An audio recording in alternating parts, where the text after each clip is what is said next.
Hey guys, Brandon here, coming at you with my first MLB The Show 20 video for the year. Unfortunately, I've had a later start than I would have liked, but better late than never. Hopefully you guys are enjoying the game so far. So today I'm going to be showing you a way to make stubs during this.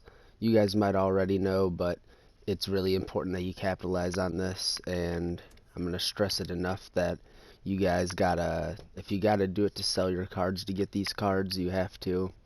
But right now the first inning program's about a week from ending, and I'm pretty sure Gomes just made a video where he talked a little bit about this, but this is what I'm only going to be talking about in this video, is the Oswalt, the Helton, and Duke Schneider card are going to be becoming harder to get for most people when this 7 days ends.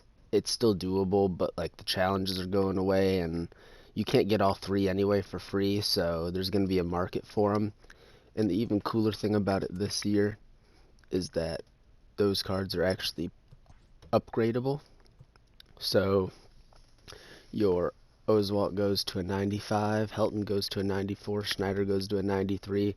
So once more people either figure that out, get the stubs to do it, or whatever, you want to have the market cornered for these cards. So it's not too hard of challenges, and the cards only go up a little bit, but like they become really good. Best cards in the game currently for the most part, besides like the ones for completing the entire collection. You see I got a few stubs up there in the corner. This is what we've been saving up for. We do have an almost all diamond team. I just couldn't find an outfielder I liked a little bit more than Stanton. I had bought Judge, so unfortunately that's going to come out of the stubs, but he was too good. His 83 card that I was using was too good to pass up, so I had to give him a little bit of an upgrade to the 88. But I'm okay with losing those stubs because I know that I'll make double whatever. So let's just get into the cards here.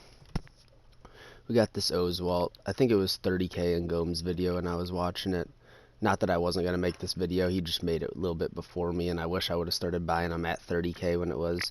But that's not the option anymore. We have 36k about for these guys. But you can see on the left side that once those cards start leaving, the market's kind of going to be cornered for these. They're going to be super expensive. The other cards are kind of like that, but you know, not just as crazy. So what we're going to start to do is just hopefully get some sales at 36k. I'm going to go through all of them. Obviously I could buy more than one, and I will buy more than one. And I'll talk to you guys a little bit more about why this is going to be a pretty safe option for you guys instead of doing any other way, or if you're worried about losing anything, this will still be a pretty safe way. I want these sales a lot, so I'm willing to go up a little bit more than everybody else for them. So hopefully we see some sales up in the top corner. Sometimes my sales don't pop up. Not sure if it's good, but I got 74 pages of flips and whatnot to do. If you want to see what I flip and whatnot, you can just leave a comment below about anything. I'll show you how to get those team affinities that are on my team faster than most people tell you. I've seen some BS on YouTube about it. It's whatever.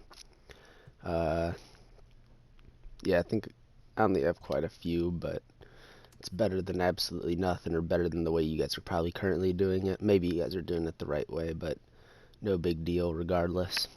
So the reason why these are going to be so good, besides like the fact that they go up in overall once you start completing them, and I'm sure most people haven't completed them yet, so once they are close to completing them, they'll probably be like, hey, I need to buy this card. Oh crap, like the price went up hella, but you're going to have a lot of them. One sec, bear with me while I put in some more orders for these guys. The people that are selling these just don't seem to be very knowledgeable about what's going to happen to these guys. They're about to skyrocket in price, so shout out to them, but shout out to you guys for capitalizing on this opportunity, hopefully. Yeah, we don't do any of that nonsense.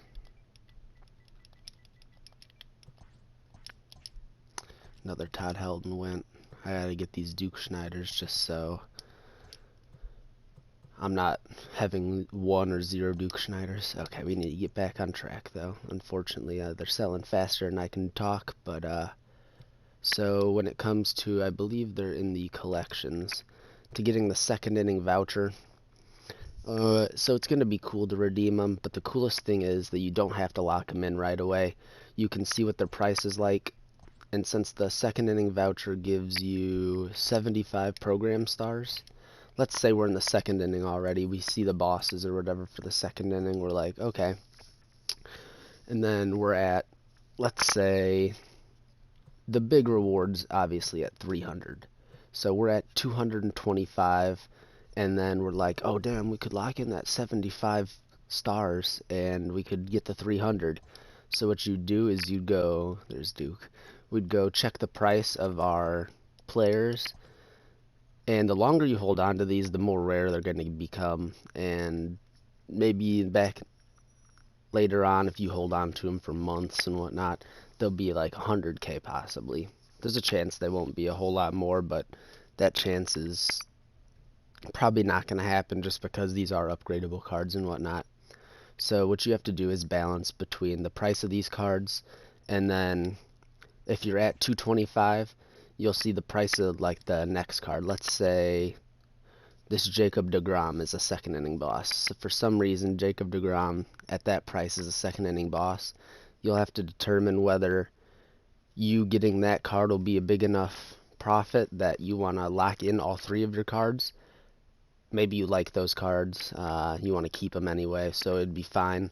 But if you're like, dang, I don't even really like these cards, and this deGrom card will make me 64,000 isn't enough, to be honest, because you're able to sell 3 cards, and even at right now, you'd sell them for about 40k each almost. So you wouldn't be making enough. Maybe they're like the price of Mike Trout. If you can get it done that fast, then you can lock in all 3 and then sell the rest that you have if you have any left over. But you'd lock in all 3 of those and try to get Trout for like the highest price. But odds are, with everybody being in quarantine and whatnot, I'm not in quarantine unfortunately, so I still have to go to work and whatnot, school, everything like I usually do. I'm not going to be the first one to get these done. The price will be pretty low by the time I get my 300. If I like these cards, maybe I'll decide to lock them in. You just have to balance like what price they're going to be. And it doesn't even have to be at the price you get at 225 stars. You have to think about the future implications. Like in a month, is it going to be even more than that? It will be. So maybe I just hold on to them for a little bit longer and I try to get the card without locking in the voucher. A lot of YouTubers will tell you to lock in the voucher. That's just probably not the best way to go about it. You kind of got to play it based on how fast you can get it done. So that is the most important part. If you do have to sell some diamonds to get these guys, you're going to make your stubs back. I'm looking to make like double. Hopefully I'll have 800 to a million by the next time I make a video, maybe. We'll see. Unless I get a lot of comments telling me what to make in the description below, because I don't know what you guys want to see. How advanced are ya? I'm 22 silver. Pretty mediocre. Good at flipping stubs. Good at making stubs. Whatever you guys want to see. It seems like you guys like these videos. I'm dragging this one out way too long. Make sure you're picking up the first inning bosses. Make sure you're holding on to them. And then evaluating if you need to sell them or you want to lock them in. Don't lock them in early enough that you'll regret it. Just make sure you have 225 at least before you lock them in to see what you'll get for the other bosses. So thank you guys for watching. I'm going to start putting some more stubs into these players, as you guys should. And we'll catch you guys in the next video. Anything that you guys need to leave below, questions, comments, concerns, tell me those, and I'll catch you in the next video. Thank you for watching.